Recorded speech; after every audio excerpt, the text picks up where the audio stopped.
Well, hello, everybody. It is the official Do Good Better podcast. I'm your host, Patrick Kirby, and this is a show about small nonprofits doing great big things.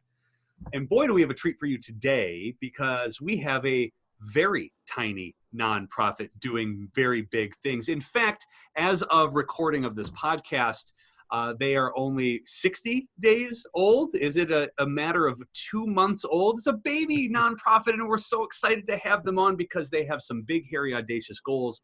They're going to be doing some amazing things. I won't spoil it for you because we're going to introduce our guests. I would like to welcome not only the founder, but the president and the CEO, Justin Blue of Pangaea Enterprises. Justin, how are you today? Patrick, I'm doing great. I want to thank you for bringing me onto the podcast. Like we spoke earlier, it's my first time ever being on a podcast, and I am excited. I'm very excited to have you on there too. So listeners, watch this, because I guarantee you Justin's going to be on about 1 million of these things in the future. And we're going to claim him as our first. So kudos to you. Justin, why don't you tell us a little bit? Somebody's tuning in for the first time and they're really excited about listening to somebody who's never done a podcast before. Talk about their organization. What is Pangaea Enterprises? How did it start? Kind of give us the who, what, where, when, why on your organization. Yeah, absolutely. And as listeners hear me more often, they'll realize that raw truth is kind of how I communicate. So being able to communicate about the reality of mental health is kind of the basis of Pangaea. Nice. It was established because I had some inner workings with the behavioral health unit here on base as I was making my transition out of the military, and didn't have the exact experience that I was looking for. So after talking to my fiance about my experiences, she made the notion of, well, it would be nice if, Marines specifically, because I'm a Marine, Marines would have an external place that they could go for community support. And right then and there, I was like, oh yeah, great. We're going to start a nonprofit. And she was like, what? And then 2 weeks later, we applied for our incorporations here in the state of California. And now we are currently pending our 501c3. Nice job. So you're talking mental health for military veterans, first responders? Yes. So our community that we're looking to serve is going to be military, both active and veteran status, first responders, and family members. Oh, nice. And a lot of times that's because, people forget about the family members and how much they actually sacrifice when they're, supporting us as we serve the nation. Outstanding. And so what do you see as the need that you're filling? Of course, there's some services, right? What's the need that you said, you know what, the nonprofit's the way to go. We're going to get it done this way. And what was the impetus for that as a decision-making tree? Really just looking to serve as the crossroads between personal and professional development and the mental health conversation. Whenever you say the phrase mental health to someone, it's the big elephant in the room that people don't necessarily want to talk about. But the reality is as our service members, deploy, come back, integrate into the families, and subsequently transition out of military service, and likewise for, our first responders who are serving those long hours and sacrificing their bodies to the, protecting and serving our citizens, their mental health dwindles, and it takes, it takes a hit and it takes a beating. And so really want to focus on that personal and professional development through coaching, vice the traditional method that you would see with therapists and therapy techniques. Yeah. Interesting. Yeah, it's funny in conversations with a bunch of recent conversations with nonprofits that sort of involve veterans, to just take something out of civilian life and say, here, after a bunch of years in the military where you have a certain way of thinking and a certain way of doing, congratulations, you're now citizens rather than military. So enjoy all of these citizens and what normal folks go through with all these services, and enjoy that. And the transition is a little awkward because that's not the life that you've led for so many years in service, right? And so is this sort of a gap Absolutely. to sort of communicate in a language that active duty and even veterans would understand? Is that kind of the goal there too? Absolutely. Absolutely. We really want to be a resource where we connect those in need, whether it be for professional certification or educational advancement, but also bringing in the flavor of how is all of this affecting your mental health? Mm-hmm. Because we know the abyss that exists between active duty uniform service and a private sector life, being a normal civilian again.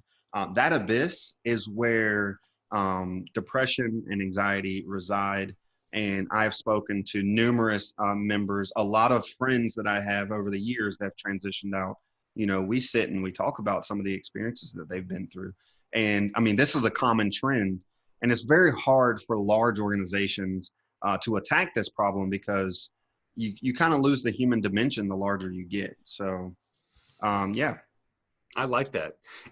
As a young organization, you've got some baby steps that you need to get in before you sort of run, before you sort of sprint, before you marathon.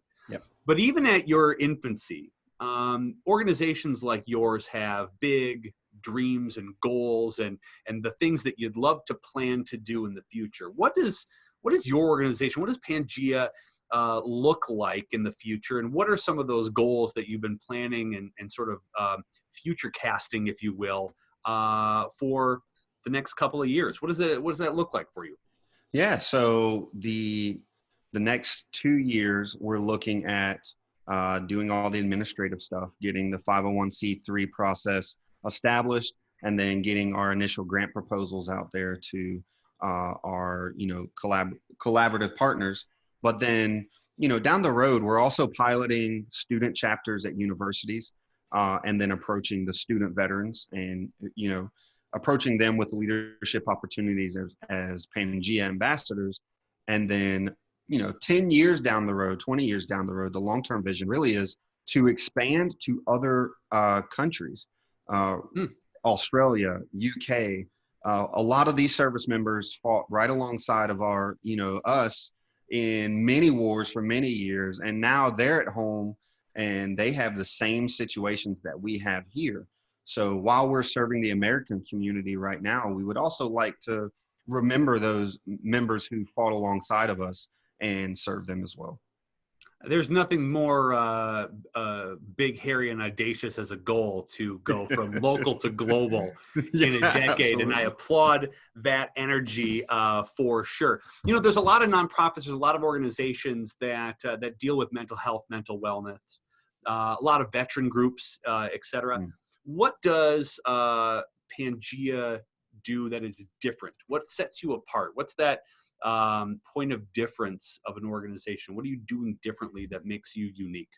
Yeah, that's a fantastic question. Often a question that I get a lot when I present this, large idea to people. Yeah. And really, I think what makes Pangaea different is our ability to keep the human dimension intact while approaching the mental health conversation from a personal development coaching perspective, vice the therapy and as we say in the military, the wizard, that's what they're often referred to, the psychologist.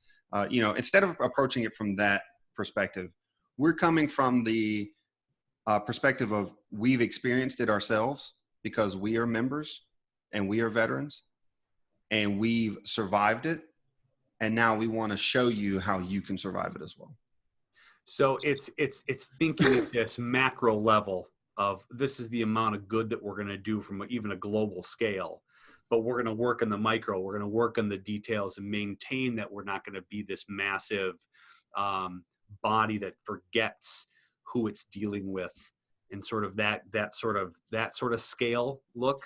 Absolutely. One of the big things I've noticed a lot when I'm talking to veterans who are going through these mental health issues is they feel inundated through with these large organizations and all this paperwork that you have to do to just get the help.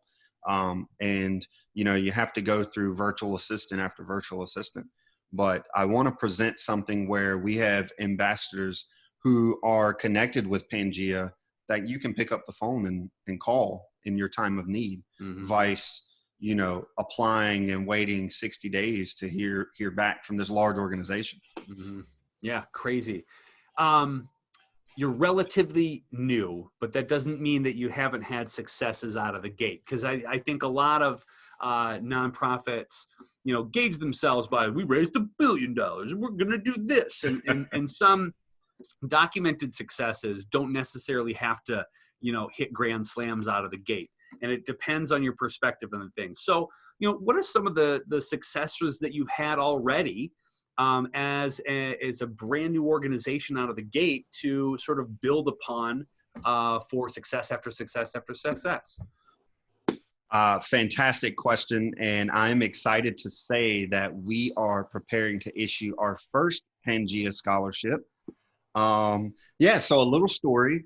A Marine that I came in contact with, him and his wife, him and I were talking about some issues that they were having at home. And I decided to send him down for a coaching session to try to get to the root problem of it. Long story short, the root problem really is his wife doesn't feel like she's contributing to the household. And turns out she actually dropped out of high school when she had their first child, which subsequently he joined the military, started his career, and now she doesn't have her high school diploma and she's at home. So what we want to do is, after speaking to the Marine after a couple times, we decided that we were going to help her do an online high school diploma program, and we were going to fund the scholarship and the tuition fees for that.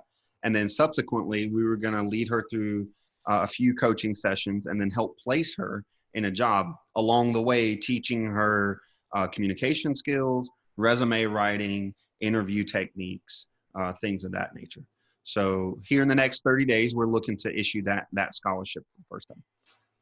That's really great impact out of the gate. I mean, I think that's really good. And it also speaks to that sort of, you're looking at the mental wellness, but you're also understanding that this is a family affair as well, not just an active duty sort of, first responders, veteran sort of issues.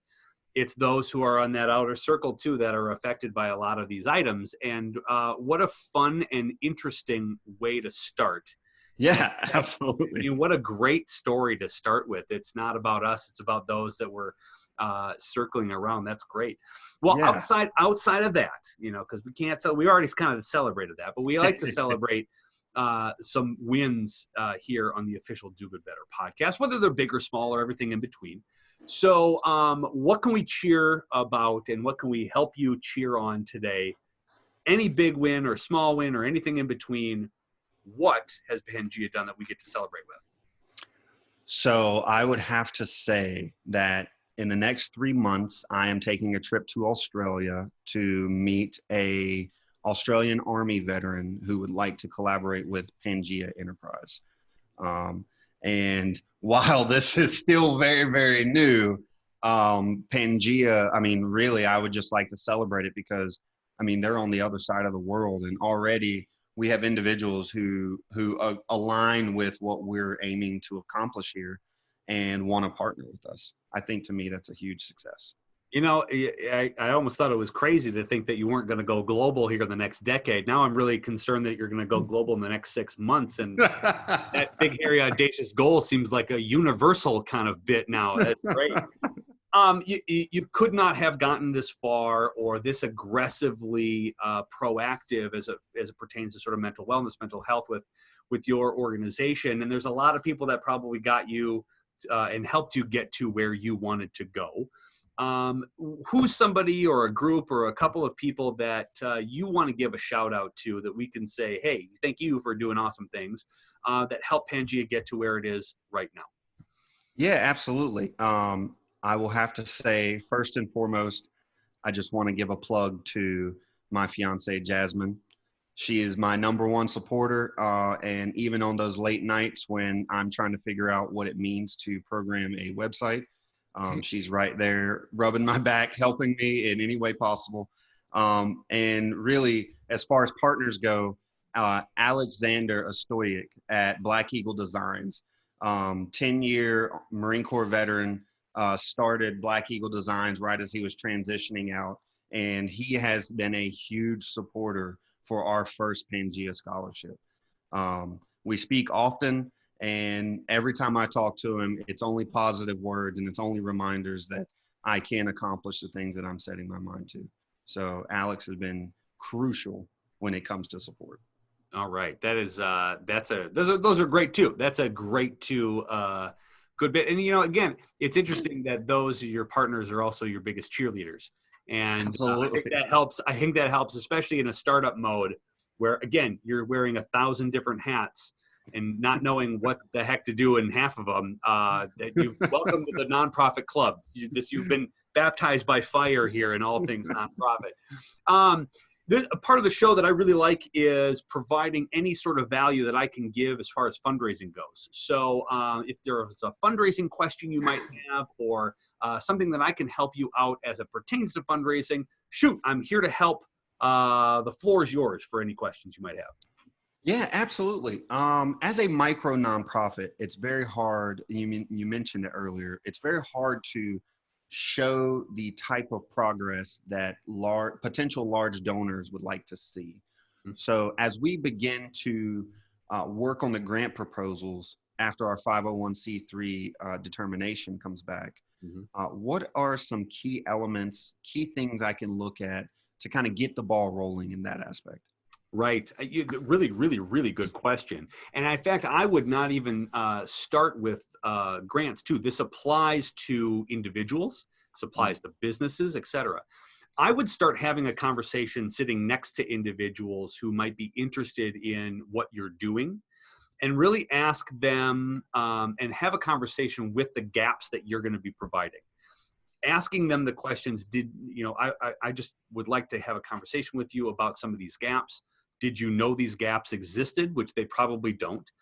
They probably assume that there's a massive database of veterans as soon as you get out of the military, and it's very nice and neat and orderly, and everybody works together in the same sandbox, right. Which is 100% not true. And really where I think the general public does, especially individuals who are not military related, but have a strong sense of either patriotism or gratitude for those who have served or who are serving, to explain to them that there isn't this straight line of services and there are gaps, and that what you will be doing is providing it. So really you're vision casting here. You're really sort of telling them a story on why you exist, and then asking them the question, instead of, hey, would you give me some money? It's, hey, would you be interested in supporting what we're doing? That's your first line of communication. I think providing value and proof of concept, and then storytelling, and then success stories, even if it's examples of individuals who may not be directly tied to your organization, but examples of like, hey, organizations that do this are successful. This is exactly the sort of blueprint we're going to be using here locally before we go global, of course. And this is the type of cost it has. That's relatable enough that I think you can begin to sort of tell the story on why it's important that you exist and what impact that you're going to make. So I'd be really relatable and ask them stories or tell them stories, and then ask them questions about what they know and would they be interested in helping and supporting. And that doesn't mean just monetarily. That means time, talent, and treasure. So would they tell their friends? Would they introduce you to people who are maybe empathetic to veterans' issues, to have conversations about what your goals are? Because you might find within those conversations and having coffee and lunch and everything in between, people tying that together and saying, I think what you're doing is interesting. Keep me posted, build that database, and then keep them updated on your progress the entire time. The donations will come. It's just getting your story out and telling it in a way that people can kind of translate to. That's going to be your first big step. Okay. I love Absolutely. it. That's I love fantastic. it. Well, thank you. Absolutely. Well, thank you for being on the show. And ironically, this is the end of the show in the podcast. It goes very quick here on the official podcast. And this is the point in the show where the floor is yours. How can people are listening for the first time and they're looking at you, Justin, and they're saying this story about Pangaea and the reason why you're getting involved and you're humanizing the process of either mental wellness or mental health. They find you intriguing and they want to help. How do they get a hold of you? How do they help? And what can they do to support you? The floor is yours. Use it as promote anything you've got. How about that? All right.